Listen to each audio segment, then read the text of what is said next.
Okey, baik. So, apa yang ada dekat dalam dashboard CRM Sepose.ai ni? So, dashboard ni dia depends pada template yang anda install sebenarnya.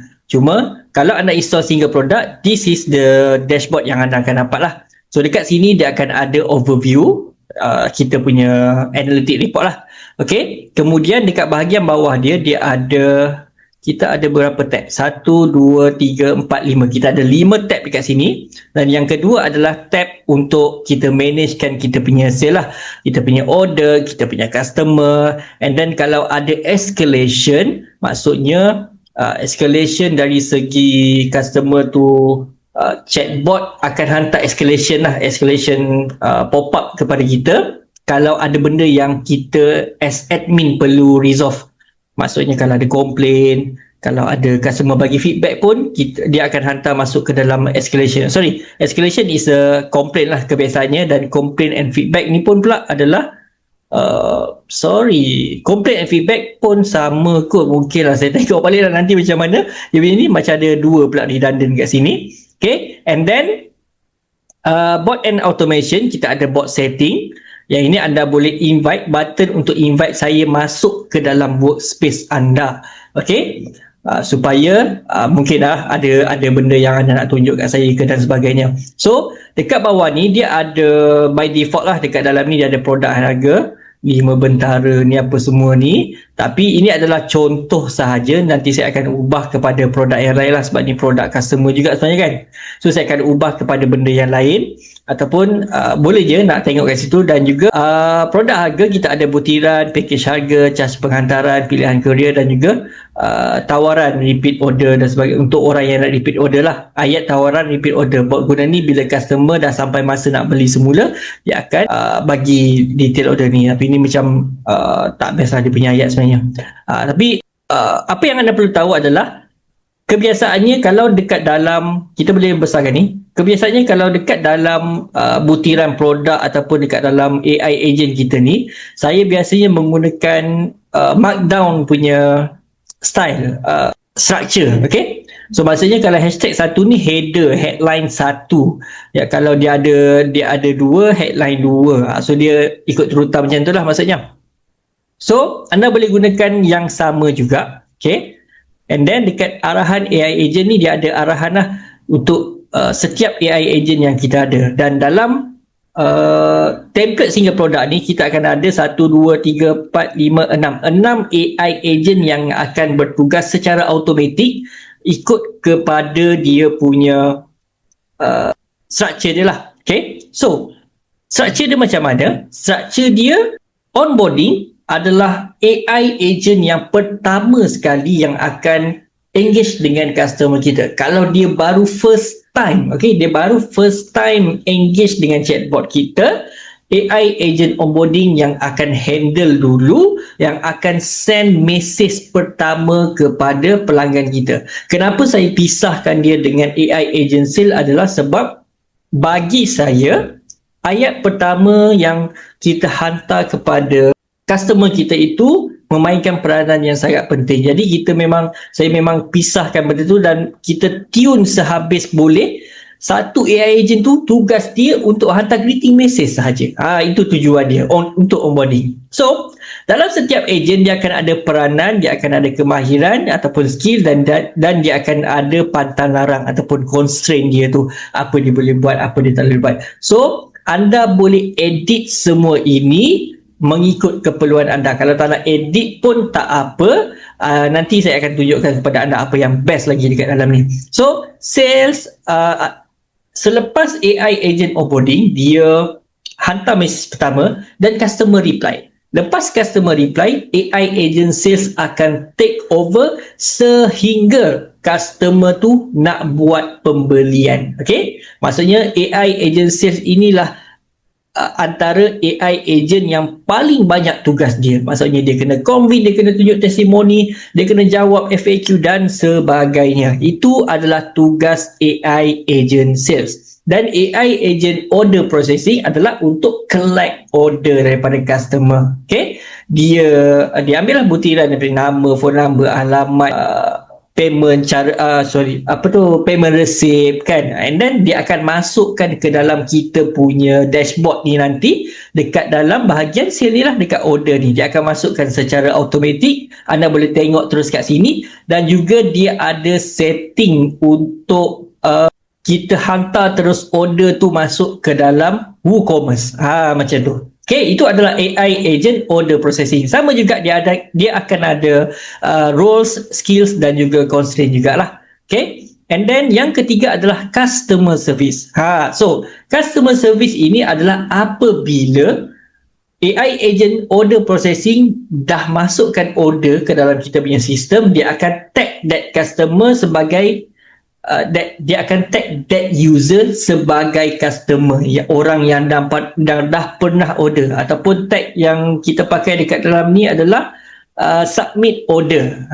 Orang yang dah pernah submit order, dia apabila dia tanya soalan, dia tak akan pergi dah kepada sales, tapi dia akan pergi kepada customer service untuk jawab soalan tentang apa semualah. Kalau dia tanya tentang produk pun, customer service yang akan jawab, bukan lagi kepada sales. Kenapa kita bezakan antara sales dan juga customer service ni adalah saya tak nak kita punya chatbot tu dia terlalu hard sell kepada customer yang dah pernah membeli. Cara kita melayan customer yang dah pernah membeli berbeza dengan customer yang belum membeli. Kalau sales punya agent, dia handle orang yang belum membeli. Customer service punya agent adalah dia handle orang yang dah pernah membeli, even though dia tanya soalan tentang produk dan sebagainya, customer service yang akan menjawab soalan-soalan daripada mereka, supaya customer service tu dia masih lagi akan menjual tetapi tidak terlalu hard sell, tidak terlalu menekan-nekan. Sebab apa? Ada certain case di mana bila customer tu dah submit order sebelum inilah, okay? Bila customer tu dah submit order and then dia tanya balik tentang soalan, dia patah balik kepada sales. Dan sales punya behavior biasanya kita akan set up, lepas dah jawab soalan, dia akan try to close back that customer. So bila ada benda macam tu, dia akan jadi redundant lah.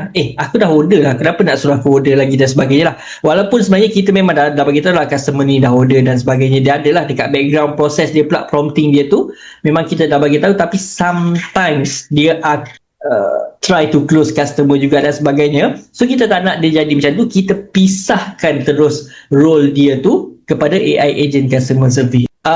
Bear in mind, walaupun kita pisahkan 6 AI agent ini, 5 lah sebenarnya, 5 yang ni tak berkaitan lagi. 5 AI agent ini, customer akan rasa mereka bersembang dengan satu orang sahaja, okay? Dengan one single person sahaja.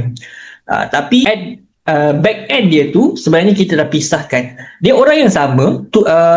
Laila lah, contoh kita ambil satu persona, Laila. Laila adalah orang yang sama, cuma dia pakai topi yang berbeza. Kalau orang ni baru first time engage, dia akan masuk ke dia akan gunakan topi onboarding. Kalau dia dah jawab soalan onboarding, dia akan pakai topi sales pula.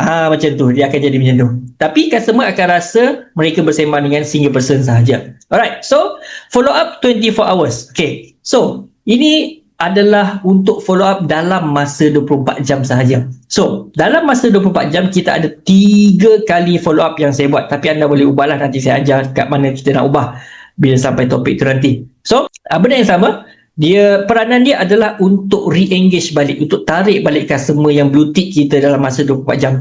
Contoh bila onboarding, dia dah masuk onboarding, kita dah bagi tapi dia tak reply. So AI agent follow up 24 jam akan take over the task untuk hantar message follow up kepada dia kali pertama, kali kedua dan kali ketiga.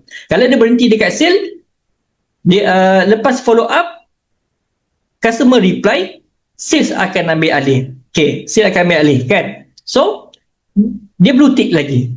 Follow up akan ambil alih semula kerja tu, follow up lagi kali pertama, kali kedua, kali ketiga. Every time dia berhenti, customer berhenti dekat mana-mana fasa sebelum dia order, okay? Sebelum dia order, AI dia akan reset balik. Lepas dia reply je, dia akan reset balik 3 kali follow up. Every time customer reply, sistem akan reset balik 3 kali follow up. Maksudnya after dia blue tick, maksimum 3 kali follow up yang kita akan hantar kepada customer.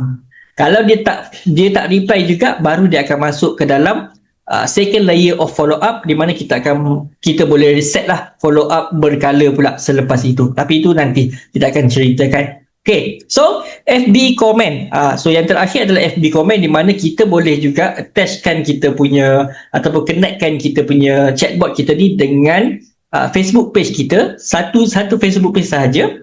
Dan dia boleh manage komen daripada Facebook page kita itu. Maksudnya kalau ada orang komen, dia boleh reply dan sebagainya. Dia ada akses untuk baca copywriting dan tengok pada gambar, mungkin tak boleh lah kot. Dia boleh tengok copywriting. Okay? Dia boleh tengok copywriting dan dia boleh fahamlah konteks of copywriting.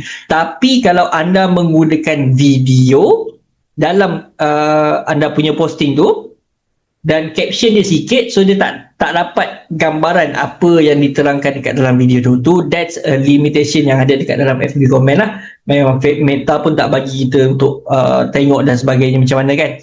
Cuma mungkin akan datang, mungkin adalah features zaman AI kan, biasalah. Alright, so this one is FB comment. Dia boleh reply, dia boleh auto PM sebenarnya, cuma kita tak pakai lah auto PM tu. Tapi kalau anda nak pakai ni, saya akan tunjukkan juga macam mana nak guna. And then yang ini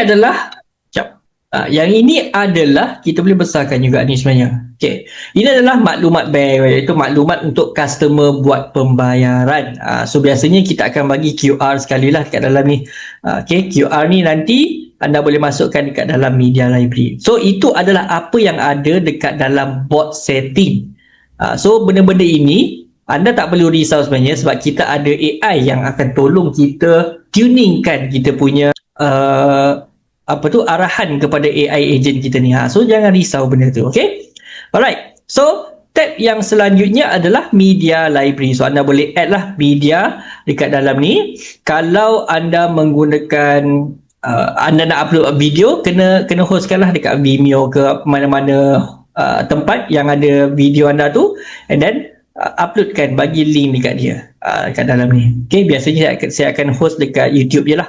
Sebab dekat dalam WhatsApp sekarang memang kalau kita bagi link YouTube tu, dia akan terus keluarkan box untuk embed terus dia punya video tu kan. So mudahlah, kita pakai je YouTube pun lebih okay je sebenarnya.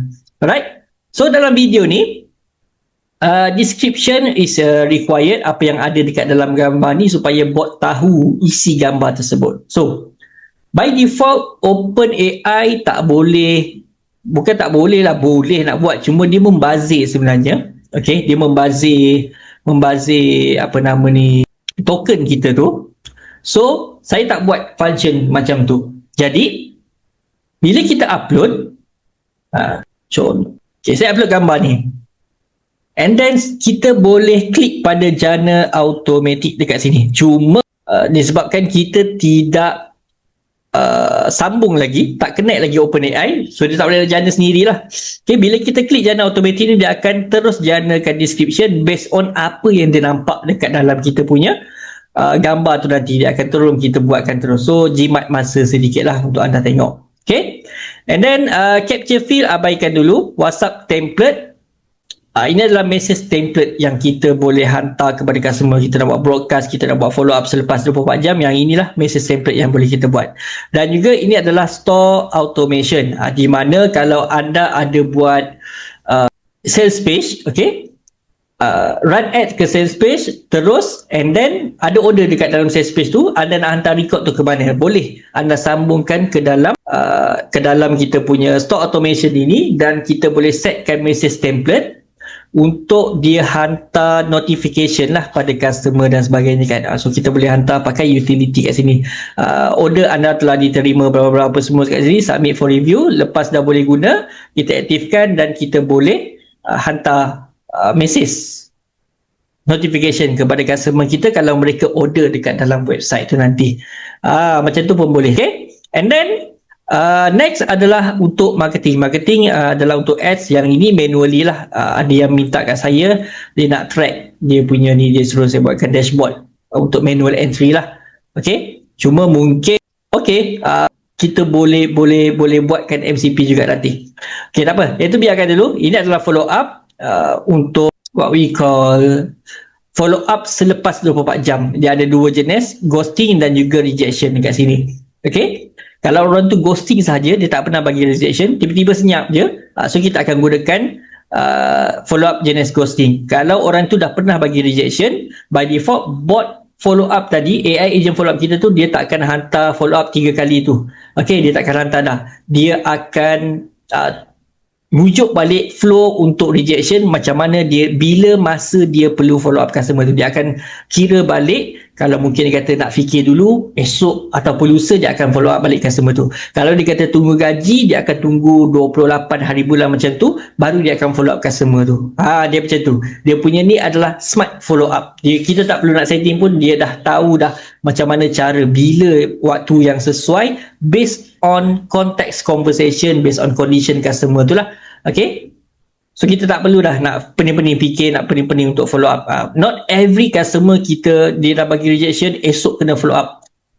Kita tak treat customer equally untuk every customer tu. Okay, so that's how kita punya sistem follow up berfungsi lah. And then ni adalah follow up report.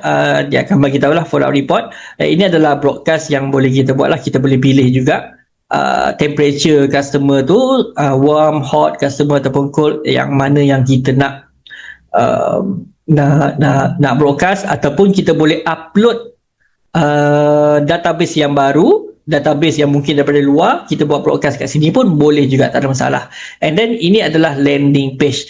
So untuk kita pakai WhatsApp Cloud API, by the way, this system kita memang menggunakan WhatsApp Cloud API yang official punya. So untuk menggunakan WhatsApp Cloud API, bagi anda yang tidak mempunyai landing page ataupun sales page, kalau ada sales page pun, saya sarankan anda guna landing page yang dekat dalam ni untuk verify. Okay, Meta memang akan minta untuk kita verify lah sama ada nak guna landing page, ataupun sekarang dah boleh dah guna Facebook page pun boleh. Cuma saya tak sarankan lah, saya pun tak pernah guna.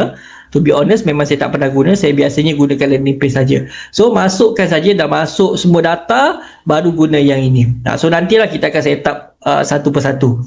Okay, and then yang bawah ni pula adalah kita boleh connectkan dengan AI agent. So AI agent ni kita boleh connect dengan ChatGPT, dengan Cloud, dengan Hermes, dengan Gemini, saya tak pasti, mungkin boleh juga kan. So kita boleh sembang dengan Gemini apa semua tu, dengan ChatGPT, dan dia akan tolong kita masukkan data dekat dalam ni. Dekat dalam bot setting ni, dia punya nama produk apa semua, arahan AI agent apa semua ni, dia akan ChatGPT tu boleh tolong kita masukkan secara automatik. Kita boleh suruh dia baca, okay, tengok conversation kita, dan cari apa benda kesalahan yang AI agent kita buat, find out AI agent yang mana dan betulkan prompt dia. Kita boleh buat macam tu sekali. Okay, and then integration, ini adalah integration untuk OpenAI dan juga WooCommerce lah. So kita boleh integrate dengan dua benda ni, dan juga channel untuk kita connectkan dengan WhatsApp Cloud API dan juga Facebook. So ada video-video lah kat sini, anda boleh tengok lagi video-video untuk cara kita nak register WhatsApp Cloud API dan sebagainya. And then ini adalah tutorial yang ada dekat dalam video kita tu. Nanti kita akan masukkan satu persatu lah video-video lain lagi. Alright, so itu adalah apa yang ada dekat dalam dashboard CRM kita untuk 10sen.ai. So saya harap anda faham. Kalau tak faham boleh tanya dekat dalam grup. Assalamualaikum dan salam sejahtera.